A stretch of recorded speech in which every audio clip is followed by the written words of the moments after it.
Hey, we're here with Robert Francis. Thanks so much for taking the time, man. Really appreciate it. Of course. Before Nightfall came out in October, and we've been listening to it for a while, and we're psyched about the record. It's a real cool record. Awesome.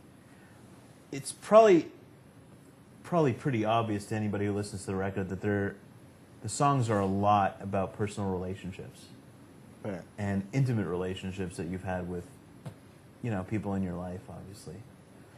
Is that hard, putting those ideas down on paper and writing songs about those sorts of things? It's been difficult now because it's like I constantly have to sort of relive those sort of experiences and moments. But as an artist, you learn how to turn that off. I think when I first started writing songs when I was 17, that was the only thing I could write about.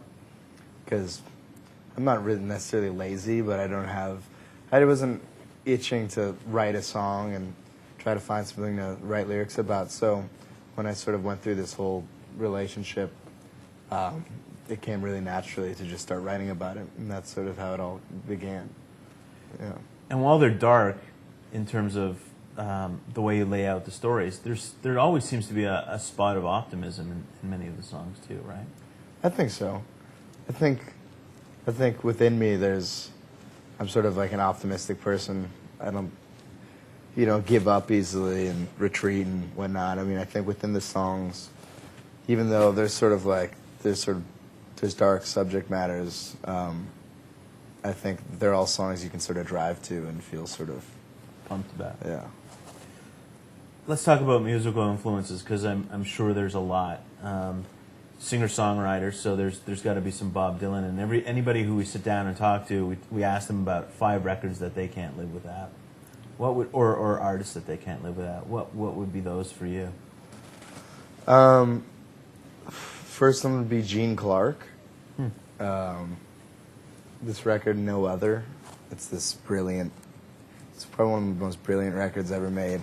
Gene Clark, I find, is the person I can, besides Townes Van Zandt, which is another person I'll get to, is like, I really feel the most connected to. But so, yeah, Gene Clark, Townes Van Zandt, Doug Sahm. Who's he?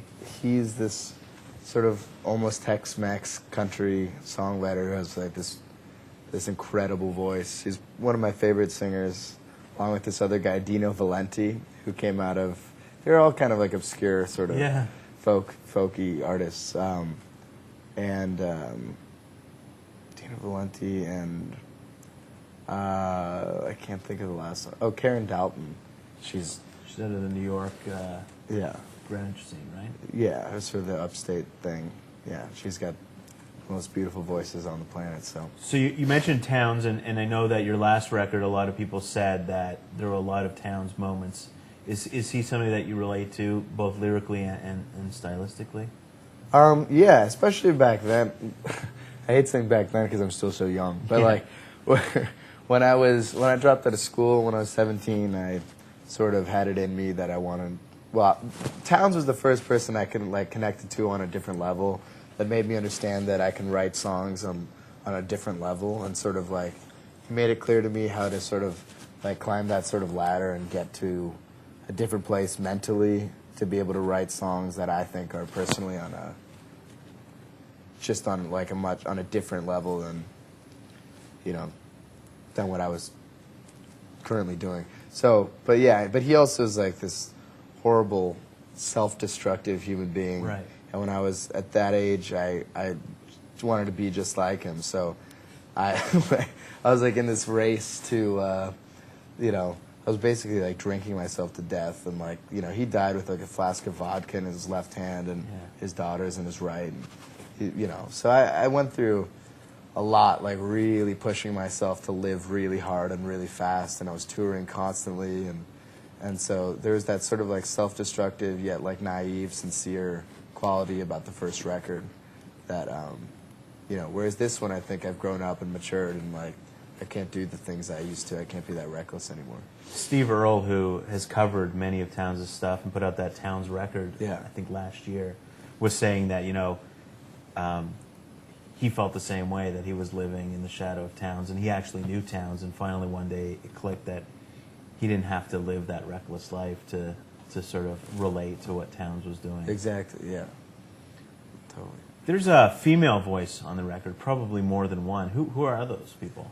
Both of them are my sisters. Wow. Yeah, so my sister Juliette Comagere, who has her own record out right now, which is amazing, and Carla Comagere, my sister. So, but they, yeah, no, I've been singing with them since I was a real little kid. So it's a really nice compliment to the stuff that you're doing, and it's an amazing coincidence that they're your sisters, I guess. Yeah, no, I mean there's nothing like singing like with family. It just clicks. It requires almost no direction. It just comes together very nicely. So I meant to ask you when we were talking about influences about a guitar that you got when you were young. I think I read that you were 10 years old, that you were given a guitar by Ry Cooder. How much of an influence does he play in the music? He's probably, besides the people I mentioned being my influences, I mean, it's different when you actually, know someone. I could go meet one of those artists and then the next day hate them. Like, right. Because it's hard meeting the artists you love because they can turn out to be completely different people than you expected. Right. So, but Ry was in my life since I was 5 years old, and he was always this sort of staple within my upbringing and musical existence and whatnot. And he made it clear to me from a real young age, like, the difference between right and wrong, good and bad, the real soul music, fake soul music, real blues, fake blues, like that entire thing. And, he helped me develop my ear very quickly because, you don't really take lessons from Ry. He doesn't have the time to be like, put your finger there, do this. He's right. a legend. He's one of probably the greatest guitarists of all time. So what he would do is I'd start playing something on guitar when he would be right next to me, and then he'd just be listening and be like, "Oh, Robert, like give me that," and he'd start playing like this old Captain Beefheart like riff on the guitar, and then I'd take it and I'd have to learn it within 5 minutes, and or he would just kind of be over it and walk away. So that's how I learned how to learn things really fast is to use my ear and like pick things up with this sort of like tenacity and ferociousness, and like that's how I developed my ear and guitar and abilities and stuff.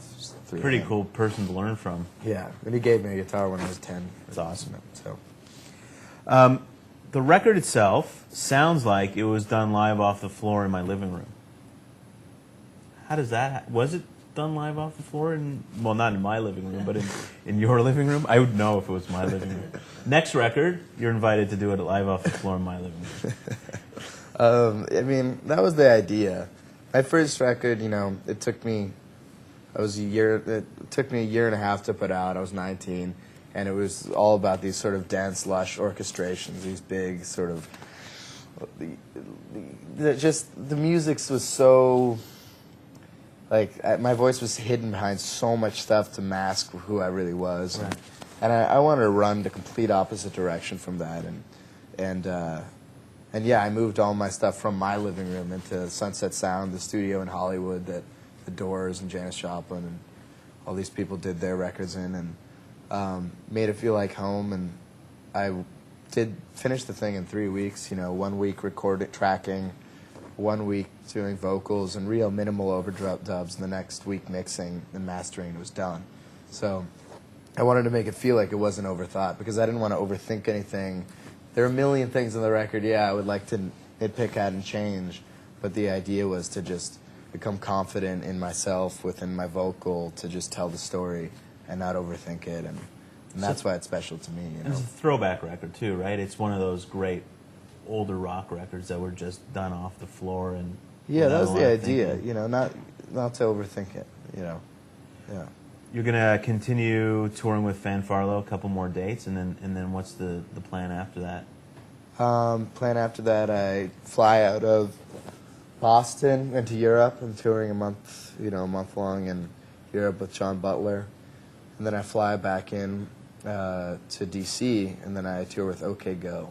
Cool. So there's, you know, and I've been on tour already for about a month. I was just on tour with Joss Stone for a second in Europe, and then I did a headlining run, flew into South by Southwest, and now I'm touring with Fanfarlo. So it's a lot of touring. Cool. And is that, I guess, for a young singer-songwriter, that's kind of where you got to make it, right, on the road? Yeah, I think so. I mean, I think it's just the label wants to keep me out there and just make fans literally one by one until it's, you know, cool. Get the word out there. Well, thanks so much for taking the time, and continued success, man. Yeah, thank you.